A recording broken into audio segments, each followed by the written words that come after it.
అదృశ్యమైనవి అంటే కనపడనివి ఉన్నాయి అంటే రుజువు అనమాట. అవి కనపడవు మనకి, కానీ ఉన్నాయని రుజువు అని ఉదయాన్ని మీకు చెప్పాను నేను. పరిశుద్ధ గ్రంథం తెరిచి ఒక వాక్యాన్ని మనం చదువుకుందాం. గలతీ రాసిన పత్రిక 2వ అధ్యాయం 20వ వాక్యాన్ని ఒకసారి చదువుకుందాం. గలతీయులకు రాసిన పత్రిక 2వ అధ్యాయం 20వ వాక్యం చదువుకుందాం. నేను క్రీస్తుతో కూడా సిలువ వేయబడి ఉన్నాను, ఇకను జీవించువాడను నేను కాను, క్రీస్తే నా యందు జీవించుచున్నాడు. నేనిప్పుడు శరీరమందు జీవించుచున్న జీవితము నన్ను ప్రేమించి నా కొరకు తన్ను తాను అప్పగించుకొనిన దేవుని కుమారుని యందలి విశ్వాసము వలన జీవించుచున్నాను. ఇక్కడ మనం చదువుచున్నాము, నేను క్రీస్తుతో కూడా సిలువ వేయబడి ఉన్నాను. ఫస్ట్ తన జీవితాన్ని దేవునికి ఇచ్చేశాడు. ఎవరికి ఇస్తాడంట? తన జీవితాన్ని ఎవరికి ఇస్తాడంట? దేవునికి ఇచ్చేసి దేవునితో కలిసి సిలువ వేయబడ్డాడు. యేసు ప్రభు అందరి క్షేమం కోసము, అందరి రక్షణ కోసము, అందరి పాప క్షమాపణ కోసము ఎలాగూ సిలువలో మరణించాడో అలాగనే అందరి కోసము నా జీవితాన్ని నేను కూడా సిలువ వేయబడి ఉన్నాను. అంటే తన కొరకు జీవించట్లా. ఎవరి కొరకు జీవిస్తున్నాడు? దేవుని కొరకు. యేసు ప్రభు తన కొరకు జీవించాడు, మన కొరకు జీవించాడు. మనందరి కోసం ఆయన కలువారికి సిలువలో మరణించున్నాడు. అందుకని పౌలు గారు అన్నాడు, నేను క్రీస్తుతో కూడా సిలువ వేయబడి ఉన్నాను, ఇకను జీవించేవాడు నేను కాను, క్రీస్తే నా యందు జీవించాడు. ఫస్ట్ అతను చేసిన పని ఏంటంటే తన జీవితాన్ని దేవుడికి ఇచ్చేశాడు. దేవునికి ఇచ్చేసిన తర్వాత తన జీవితంలోకి ఎవరు వచ్చేస్తారు? దేవుడు వచ్చేస్తాడు. ఇప్పుడు ఒక అమ్మాయిని తీసుకెళ్ళి మనం పెళ్లి చేస్తే ఇప్పుడు ఆ అమ్మాయిని అబ్బాయికి ఇస్తాం. మనం అబ్బాయికి ఇచ్చి పెళ్లి చేస్తాం. ఇప్పుడు ఆ అబ్బాయి ఏం చేస్తాడు? అమ్మాయి జీవితంలోకే వచ్చేస్తాడు. నేను ఏది చెప్తానో అదే చేయాలి, నాకు చెప్పకుండా మీ అమ్మోరింటికి వెళ్ళకూడదు, నాకు చెప్పకుండా ఏది కొనకూడదు, నాకు చెప్పకుండా ఎవరింటికి వెళ్ళకూడదు, నాకు చెప్పకుండా షాపింగ్కి వెళ్ళకూడదు, నాకు చెప్పకుండా ఫంక్షన్కి వెళ్ళకూడదు, నాకు చెప్పకుండా కూర కూడా వండకూడదు. ఇప్పుడు ఏమైపోద్ది? ఇప్పుడు ఆమె జీవితం అంతా అబ్బాయి చేతకి వెళ్ళిపోద్ది. ఇప్పుడు ఎవరి మాట వినాలి? అమ్మాయి అబ్బాయి మాటే వినాలి. నా మాట వినకపోతే మీ అమ్మోంటికి వెళ్ళిపో, నాకు అవసరం లేదు, విడాకులు ఇచ్చేసాయి, నీకు నాకు సంబంధము లేదు. ఇప్పుడు మీకు అర్థమైందా ఎగ్జాంపుల్? కాబట్టి ఇక పౌలు గారు కూడా ఇక నాకు నా జీవితము దేవునికి ఇచ్చేస్తున్నాను, కాబట్టి ఇక మీద జీవించేవాడు నేను కాదు, క్రీస్తే నా యందు జీవిస్తాడు. ఇప్పుడు ఆయనకి ఎవరు వచ్చేసారు? క్రీస్తు వచ్చేస్తాడు. ఇప్పుడు ఆయన జీవితంలో ఎవరు కనబడుతున్నారు? క్రీస్తు కనబడుతున్నారు. ఆయన జీవితాన్ని ఎవరు నడిపిస్తున్నారు? క్రీస్తు నడిపిస్తున్నాడు. ఇప్పుడు ఆయనలో మార్పు వచ్చిందా రాదా? చెప్పండి, వచ్చిందా రాదా? ఆయన మార్పు వచ్చేసింది. ఎందుకని? అతనిలో ఉండేది యేసు ప్రభు. బైబిల్లో రాస్తున్న మాట చదువుతారు మీరు. గలతీ రాసిన పత్రిక ఆయనలో దేవుడు ఉన్నాడని చెప్పి క్లియర్గా చెప్తున్నారు.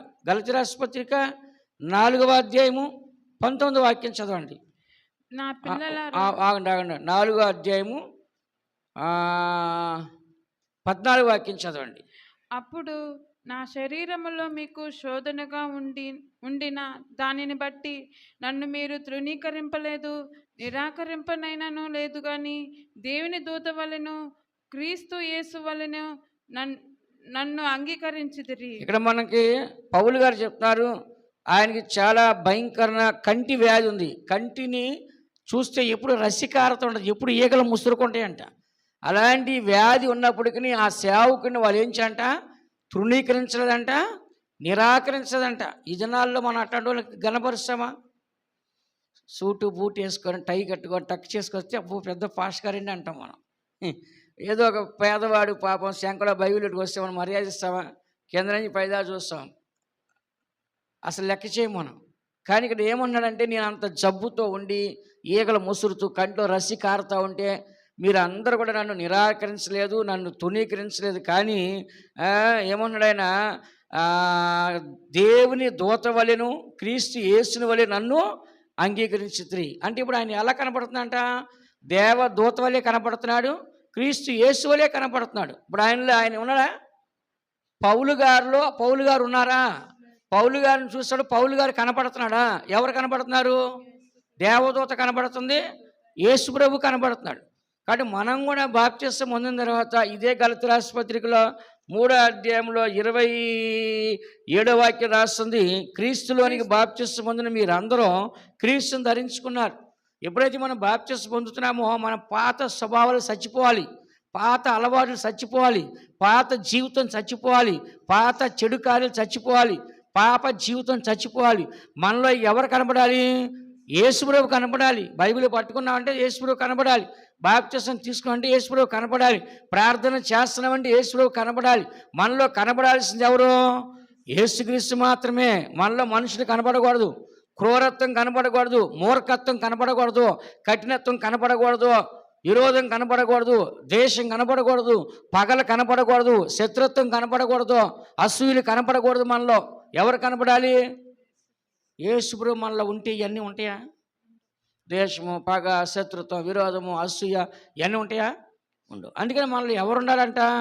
యేసుప్రభు. అందుకే పౌలు అన్నాడు, నేను క్రీస్తుడు నా జీవితాన్ని సిలువ వేసేసాను, ఇక జీవించేవాడు నేను కాదు, క్రీస్తు నా యందు జీవించున్నాడు. అంటే ఇప్పుడు ఆయనలో ఎవరు లేరు? పౌలు గారు లేరు. అందుకని ఇక్కడ చదువుతున్న వాక్యంలో మరి ఆయన్ని చూసినప్పుడు క్రీస్తు యేసు వలె కనబడుతుందంట. ఎలా కనబడుతుందంట? క్రీస్తు యేసు వలె. గలతీ రాసిన పత్రిక 2వ అధ్యాయం 20 వాక్యంలో మనం చదివినాం కదా, ఇకను జీవించేవాడు నేను కాదు, క్రీస్తు నా యందు జీవించున్నాడు. అంత మాత్రం కాదు, ఏమని రాస్తుంది? నా కొరకు తన్ను తాను అర్పించుకున్న దేవుని కుమారుని యందు విశ్వాసం వలన జీవించున్నాను. అంటే ఇప్పుడు అతని జీవితంలో ఏముందంట? విశ్వాసము. చెప్పండి అందరూ. ఇప్పుడు ఆయన జీవితం అంతా ఎలాగ అయిపోయిందంట? విశ్వాస జీవితము. ఏ జీవితం అంట? విశ్వాస జీవితం. ఏలియాను మనం తీసుకుందాం. ఏలియాకి కరువు కాలం 3.5 సంవత్సరాలు. 3.5 సంవత్సరాల కరువు కాలం దేవుడు చెప్పాడు, కేరుతు వాగు దగ్గరికి పోయి కూర్చో, ఆ వాగులో నీళ్లు తాగు, డైలీ కాకి ఏం చేస్తంట? రొట్టె మాంసం తీసుకొస్తే తినమన్నాడు.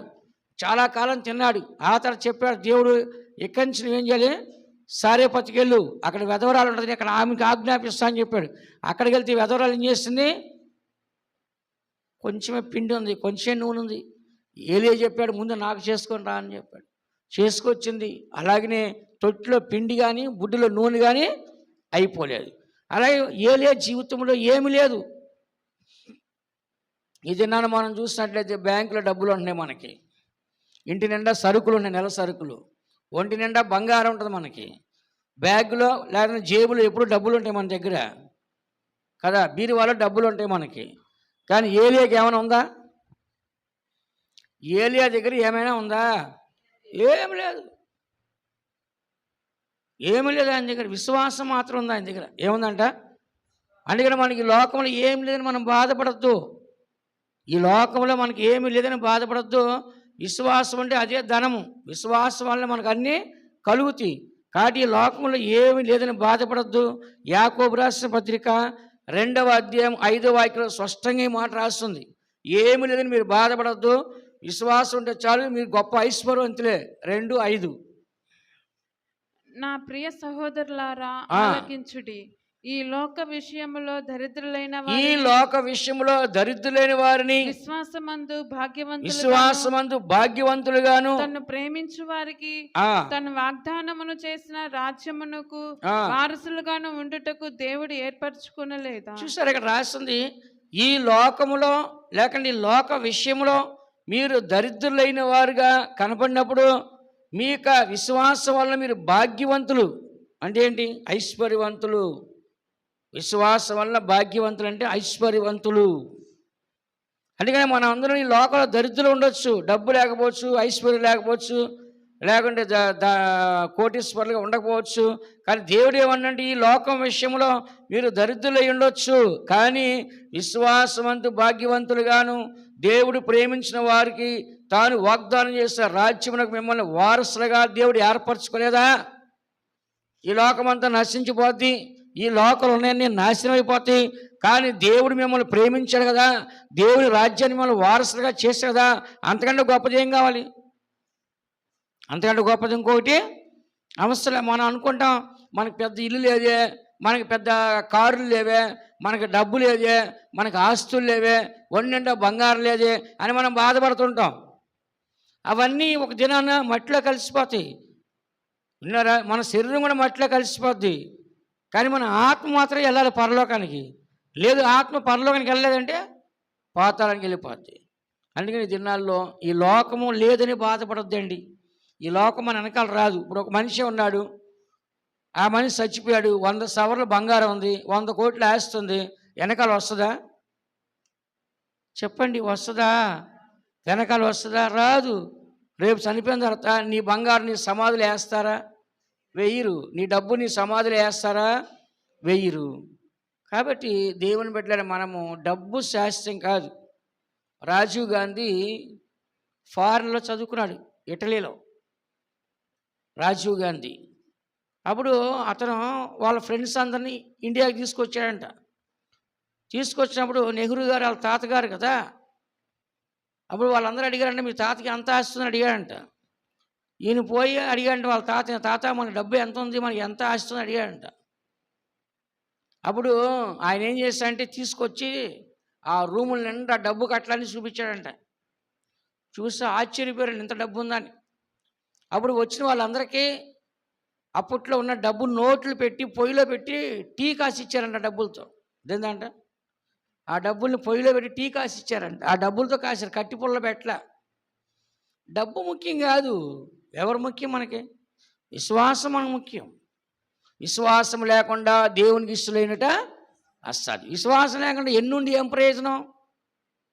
చెప్పండి. విశ్వాసం లేకుండా ఎన్ని ఉన్నా ప్రయోజనం లేదు. అందుకని ఇక్కడ చదువుతున్నాము, మీరు లోకం విషయంలో దరిద్రులైనందుకు బాధపడొద్దు, విశ్వాసమందు మీరు భాగ్యవంతులుగా ఉన్నారు.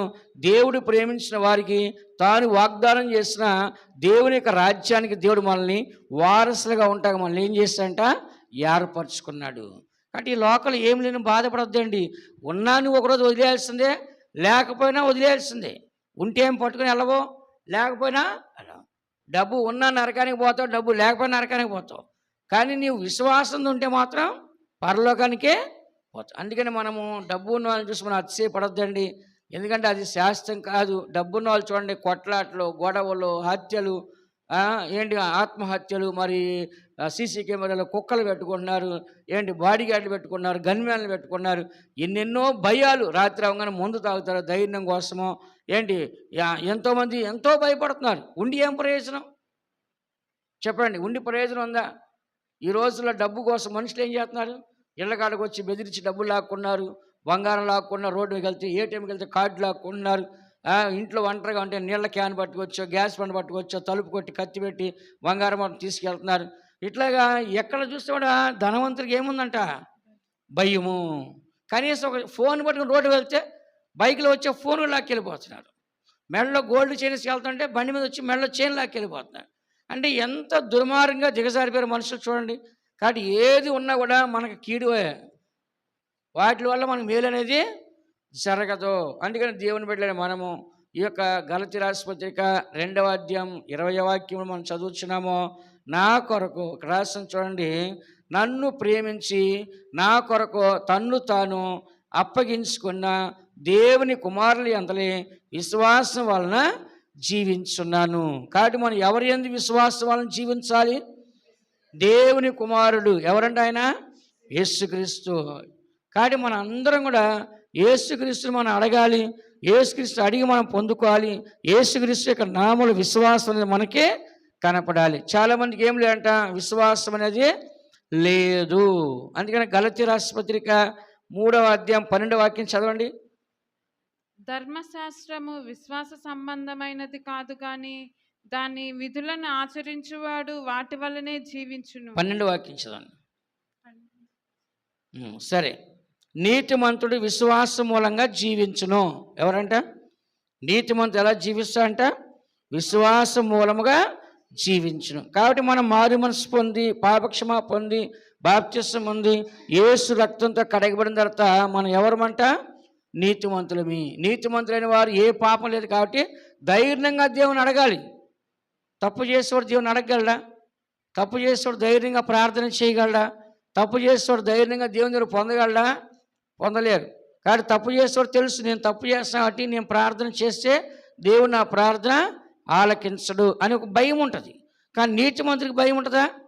నేను ఏ తప్పు చేయలేదు కాబట్టి నేను దేవుని అడుగుతాను, దేవుని దగ్గరికి వస్తాను, దేవునికి ప్రార్థిస్తాను, దేవుడు నీతిమంతుడికి తప్పక సహాయము చేస్తాడు. బైబిల్ ఏమంటుంది? నీతిమంతుల వైపు ఆయన కనులు, వారి ప్రార్థన వైపు ఆయన చెవులు ఉంటాయి. ఆటోమేటిక్గా దేవుని యొక్క కళ్ళు వాళ్ళ వైపే తిరుగుతాయి అంట, దేవుని యొక్క చెవులుడా వాళ్ళ ప్రార్థన వింటదంట. కానీ నీతిమంతుడు భయపడాల్సిన అవసరం లేదు. నీతిమంతుడు ఉన్నవాడు విశ్వాసమూలంగా జీవించవచ్చు. డబ్బు లేకపోయినా, బంగారు లేకపోయినా, ఐశ్వర్యం లేకపోయినా, మనుషులు లేకపోయినా, అంతస్తు లేకపోయినా అతనికి ఉన్న విశ్వాసంతో ఏం చేయొచ్చు అంట? జీవించవచ్చు. నీతిమంతుడిగా ఉంటే కనుక ధైర్యం ఉంటుంది. నీతిమంతుడిగా ఉన్నవాడికి ధైర్యం ఎక్కువ ఉంటుంది. ఎందుకని? నాలో ఏ తప్పు లేదు, దేవుణ్ణి అడిగే అర్హత నాకుంది, దేవుణ్ణి అడిగే ఒక యోగ్యత నాకు ఉంది, నేను అడిగితే కూడా దేవుడు నా ప్రార్థన ఆలకిస్తాడు, తప్పక సహాయం చేస్తానని విశ్వాసం మనకే ఉంటుంది. ఇదే మాటను మనము మరొక స్థలంలో చదివినట్లయితే హెబ్రీ రాసిన పత్రిక 10వ అధ్యాయం 38 వాక్యం చూడండి. హెబ్రీ 10:38. జీవము గల దేవుని చేతిలో పడట భయంకరము, అయితే మీరు వెలిగింపబడిన మీదట శ్రమతో కూడిన హెబ్రీ రాసిన పత్రిక 10వ అధ్యాయము 38వ వాక్యం. నా ఎదుట నీతిమంతుడైన వాడు విశ్వాస మూలముగా జీవించును, కానీ అతడు వెనుక తీసిన ఎడల అతని యందు నా ఆత్మకు సంతోషం ఉండదు. ఇక్కడ మనం చదువుతున్నాం, నా ఎదుట నీతిమంతుడైన వాడు విశ్వాస మూలంగా జీవిస్తాడు. దేవుని ఎదుట ఎవరైతే యేసు రక్తంతో కడగబడి నీతిమంతుడిగా మార్చబడుచున్నాడో వాడు ఏం చేస్తాడంటే విశ్వాసంతో జీవిస్తాడు. బైబిల్లో మనకు తెలుసు, 2 వ్యక్తులు ప్రార్థన చేయడానికి వెళ్ళారు. ఒక అతను సుంకరి, ఒక అతను పరిసేయుడు. సుంకరి ఏమన్నాడు? అయ్యో దేవా, పాపుని నన్ను కరుణించని రొమ్ములు కొట్టుకున్నాడు. దేవుని ఆలయం వైపు చూడడానికి ఆకాశం తట్టు కళ్ళు ఎత్తురు, కానీ ధైర్యము చాలలేదు, తప్పు ఉంది కాబట్టి. కానీ పరిసేయుడు ధైర్యం ఉంది, మారి మనసు పొందాడు, బాప్తిసం పొందాడు, ఉపవాసం ఉన్నాడు, కృతజ్ఞతాస్తుతులు చెల్లిస్తున్నాడు, దశమభాగాన్ని ఇస్తున్నాడు. ఆయన ధైర్యంగా ప్రార్థన చేస్తాడు. కానీ ఈయనకి ఆ ధైర్యం ఉందా? లేదు. కాబట్టి దేవుని బట్టి మనము, నా ఎదుట నీతిమంతుడైన వాడు విశ్వాస మూలంగా జీవించును, కానీ అతడు వెనక తీసిన అల్లా అతని యందు నా ఆత్మకు సంతోషము ఉండదు. దేవుడికి ఎవరు కావాలంట? విశ్వాసం గలవారు కావాలా, అవిశ్వాసం గలవారు కావాలా? వెనక తీసుకోండి ఏంటి అర్థము? అవిశ్వాస జీవితము. ఎవరైతే అవిశ్వాసకు ఉన్నారో వాళ్ళని చూస్తే దేవుడికి ఏం కలుగుతుందంట? సంతోషము లేదు. అంటే ఏంటి అర్థం? ఏంటి? దుఃఖపడుతున్నాడు. దేవుడు ఏం చేస్తాడంట? దుఃఖపడుతున్నాడు. కాబట్టి ఇక్కడ మనం చదువుతున్నాము 39వ వాక్యంలో, అయితే మనము నశించుటకు వెనక తీవారము కాము, కానీ ఆత్మను రక్షించుకున్నటకు విశ్వాసము గలవారమై ఉన్నాం. అంటే మనం ఏంటంటే వెనక తీసేవాడు ఏమైపోతాడంట? నశించిపోతాడు. కాబట్టి మనం నశించుటకు వెనక తీవారము కాము, కానీ ఆత్మను రక్షించుకున్నకు విశ్వాసం గలవారమై ఉన్నాము. కాబట్టి ప్రతి మనిషికి జీవితంలో మనం వెనక తీయాలా, ముందుకు వెళ్ళిపోవాలా? మనల్ని ప్రేమించి మన కొరకు కల్వారికి శిలువలో మరణించిన దేవుని కుమారుని అందులో నామంలో విశ్వాసం వల్ల నేను జీవిస్తాను పౌలు చెప్పాడు. ఇకను జీవించేవాడు నేను కాదు, క్రీస్తే నా యందు జీవించున్నాడు. కాబట్టి ప్రతి దేవుని బిడ్డ గుర్తుపెట్టుకోవాల్సిందంటే, దేవుడు మన కొరకు మరణించాడు, మన కొరకు ప్రాణం పెట్టాడు, మనల్ని ప్రేమించాడు, మనకి పరలోక రాజ్యాన్ని సిద్ధపరిచాడు, మన కొరకు సమస్తాన్ని ఇస్తా అన్నాడు. కాబట్టి దేవుడు వాగ్దానం చేసి యేసు ప్రభువును మనకి ఇచ్చాడు. యేసు ప్రభువుతో పాటు సమస్తాన్ని కూడా మనకే ఇస్తాడు. అందుకని మనం ఏం చేయాలంటే దేవుని ఎదుట మనము విశ్వాసంతో జీవించాలి. ఎలా జీవించాలంట? దేవుని మనం ఎలా జీవించాలంటే విశ్వాసంతో మనము జీవించాలి. యేసు ప్రభువు చెప్పాడు, నీ విశ్వాసం ఎన్నో రక్షించును, నీ విశ్వాసం ఎన్నో స్వస్థపరచును, నీ విశ్వాసం గొప్పది కాబట్టి నీవు కోరినట్లుగా నీకు జరుగునని చెప్పాడు. కాబట్టి దేవుని కార్యం జరగాలంటే మనలో ఏముండాలి చెప్పండి?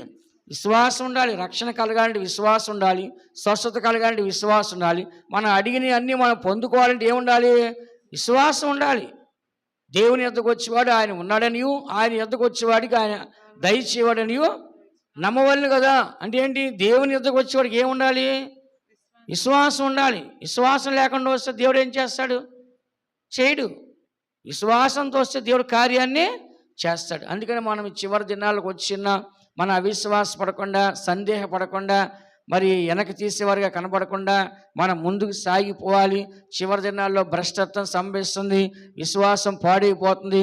కానీ మనం భ్రష్టులకు బిడ్డలారా తిరిగి నా ఎద్దుకు రండి, మీ అవిశ్వాసాన్ని బాగు చేస్తానని చెప్పాడు. ఇస్కారియోతు యూదా యొక్క ఆ అవిశ్వాసాన్ని బాగు చేస్తాడు, ఇశ్రాయేలు ప్రజల యొక్క అవిశ్వాసాన్ని బాగు చేస్తాడు. పౌలు గారు చెప్తున్నాడు, నన్ను ప్రేమించి నా కొరకు తాను కలవారిశిలో అప్పగించుకున్న దేవుని కుమారులు అందరి విశ్వాసం వలన నేను అడుగుతున్నాను జీవించని చెప్పాడు.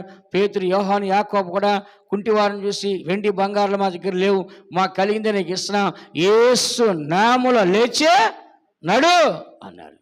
కాబట్టి మనం కూడా జనాల్లో ఏది కావాలన్నా ఎవరి నామలు అడగాలి చెప్పండి? యేసు నామం. మనుషుల పేర్లు చెప్పొద్దు. మాకు ఎమ్మెల్యే పేరు చెప్పటమో, ఎంపీ పేరు చెప్పటమో, ముఖ్యమంత్రి పేరు చెప్పటమో, ఇంకెవరో పెద్ద నాయకుడి పేరు చెప్పడం కాదు. ఎవరి పేరు చెప్పాలి మనము? సైతానికి ఎమ్మెల్యే పేరు చెప్తాను భయపడతావా అంటే ఏమంటది? ఎవరి పేరు చెప్పాలి సైతానికి? చెప్పండి. యేసు నామం అంటేనే భయపడుతుంది, ఇంకెవరికి భయపడదు అది. అదే సాతాను భయపడండి ఎవరి నామం చెప్పాలి? ఎందుకని? సాతాన్ని జయించింది యేసునామం. సాతానికి తల చిత కొట్టింది యేసునామం. సాతాన్ని నశింపజేసింది యేసునామం. కాబట్టి యేసునామానికి మాత్రం భయపడుతుంది, ఇంకెవరికే భయపడు. అందరి కండ్లు మూసుకోండి. దేవుని బిడ్డలారా, మనము ఈ రాత్రికాల సమయంలో దేవుని సందుకు వచ్చినాం. విశ్వాస జీవితాన్ని మనం నూతనపరచుకోవాలి, విశ్వాస జీవితాన్ని బలపరచుకోవాలి. దేవుడు అద్భుతాలు ఆశ్చర్యకార్యాలు మనకు చేయాలంటే ఎల్లప్పుడూ విశ్వాస జీవితం ద్వారా పౌలు గారు చెప్పినట్లుగా ఇకను జీవించువా నేను కాదు, క్రీస్తే నా యందు జీవించున్నాడని చెప్పినట్లుగా మన జీవితంలో మనం కనపడకుండా క్రీస్తును మాత్రం బయలుపరిచి ఆయన నామాన్ని మహిమపరిచి ఆయన నామములను ఘనపరిచి ఆయన నామములో సమస్తాన్ని పొందుకొని నీతిమంతులు విశ్వాసం మూలంగా జీవించని చెప్పినట్లుగా నీతిమంతులుగా మనం మారి సమస్తాన్ని ధైర్యంగా అడిగి పొందుకుంటకు దేవుడు మనకు సహాయించనుగాక, దేవుడు మనల్ని ఆశీర్వదించునుగాక. ఆమేన్. విశ్వాస జీవితం శోభిత జీవితం, యేసుని సేవించు జీవితము. విశ్వాస జీవితం శోభిత జీవితం, యేసుని సేవించు జీవితము. నీతిమంతులకు తగిన జీవితం, దైవ కుమారులా జీవితము. నీతి